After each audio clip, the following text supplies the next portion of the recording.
Le conseil municipal de la possession a adopté à la majorité une augmentation de 11,5% de la taxe foncière en 2022.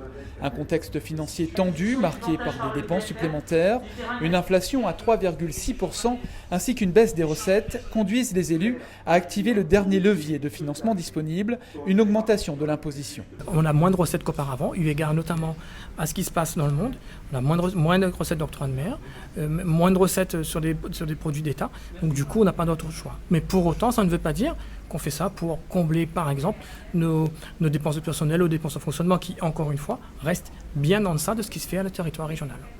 Les élus profitent de la disparition de la taxe d'habitation pour lisser cette augmentation et limiter l'impact sur le pouvoir d'achat des ménages.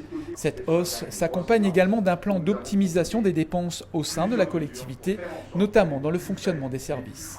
Le recours aux impôts est le dernier recours.